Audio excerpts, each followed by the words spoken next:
Jamie gets off the school bus and goes to the front door of the house. When he gets there, he rings his iPhone. He waits for a while, but no one answers. He tries a second time. He still doesn't get an answer. His anxiety increases. He decides to try his luck for the third time. This time he presses the iPhone ringer. There is still no answer. He starts crying little by little. He doesn't know what to do. The only thing he can do is to cry.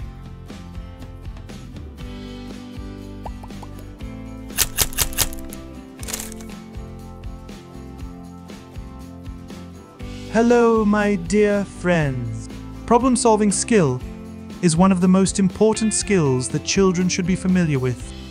We have prepared this article for you in two parts. First of all, why is this skill necessary for children? And second, how to teach these skills. 1. Why should we teach children problem-solving skills? Life is full of big and small challenges for us humans. If we don't have the ability to deal with these issues correctly, we will definitely experience big failures in life, some of which may be irreparable. Children are always likened to beeswax. That is, the effect of education and training at a young age is much greater than that of an adult, so teaching important skills will make them successful people in the future. Critical thinking in psychology means that a person can accurately analyze the situation and make informed decisions in this regard. It increases critical thinking problem-solving skills in children. The next issue is increasing endurance and flexibility. We all experience small and big failures in life. Failure is a part of life. But it is important that after failure, we can get back on our feet and continue our progress. The skill of solving the problem of endurance and flexibility. It increases resilience against failures. Problem solving itself is related to creativity. Many entrepreneurs and successful people in the world, such as creative people, can express themselves after problems.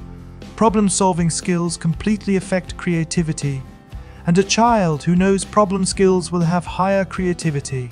The last thing in this section is to increase self-confidence.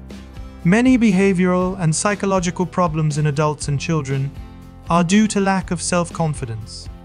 In simple terms, self-confidence means that a person has confidence in his abilities and does not underestimate himself. When a child has a problem and can solve it, the confidence that he has the ability to solve problems increases. How should we teach problem-solving skills? There is a famous saying that children see, children learn. It means that children learn what they see in their environment and then act like it. Parents should have these skills themselves and get help from them in life.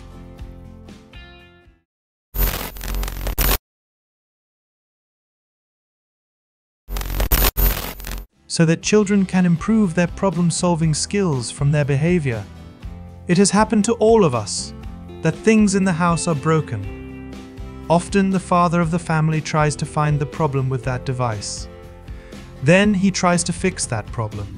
This is an example that shows that parents use this skill in their daily life. Do you remember the example at the beginning of the video? Jimmy cried. At this stage, Jimmy should ask himself why I am crying. What is the problem? Many problems that arise psychologically are due to the fact that a person does not know himself. These people are the ones who constantly have negative thoughts and complain about everyone. The reason is that they don't have enough knowledge of their own abilities, and they attribute negative titles to others and project them into other language. So in the first step, we have to teach the child how to know himself and know what can stress him. For example, the child may not be able to write his homework. Then you can tell him that maybe you are lying down and you are not feeling well. Maybe you are hungry because you haven't had dinner. And the next step is to know the exact problem and then express it. Consider the first example. Jimmy must be able to explain why he is crying. First, understand. And secondly, Express. Many times we cannot solve the problem because we could not define the problem exactly. We have the illusion that we know the problem, but expressing it can help us realize our mistakes. In the first example, Jamie thinks why I am upset and crying. He understands that because no one opens the door and I might stay outside and not be able to go home. Usually what makes us unable to accurately describe the problem is our emotions. In simpler terms, when a child is nervous, he goes for the easiest ways. The younger he is, he cries and complains, and when he reaches a teenager, his friend tells him to behave. Come smoke this cigarette. Then our child falls into the trap of these quick solutions.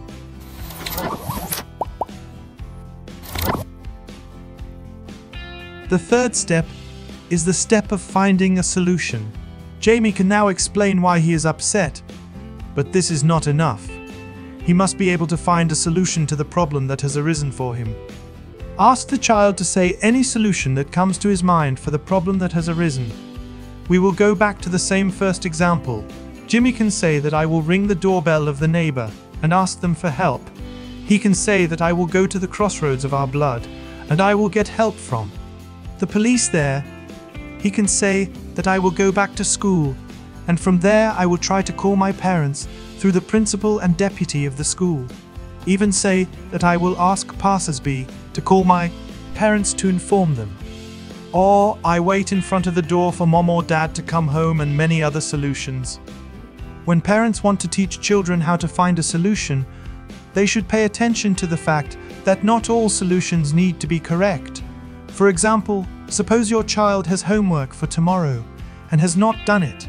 The solution may be this: that he should not go to school tomorrow.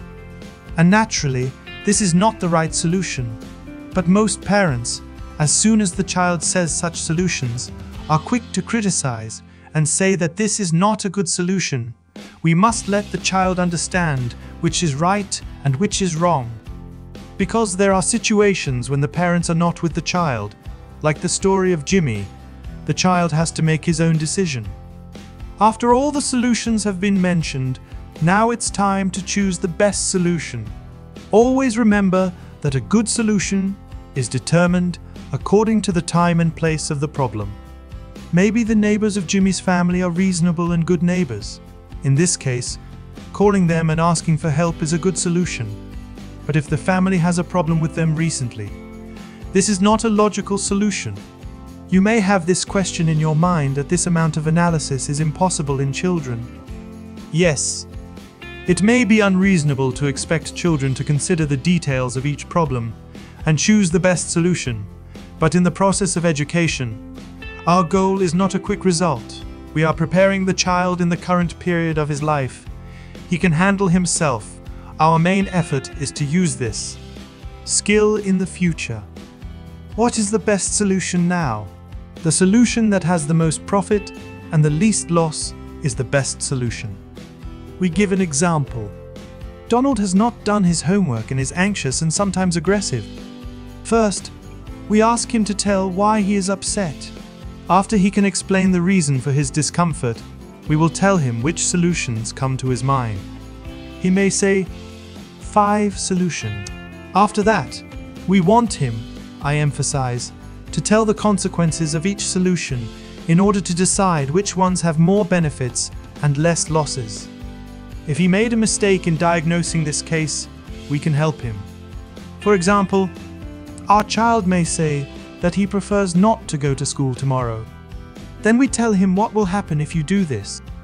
The child thinks for himself and says that the school administrator is fighting.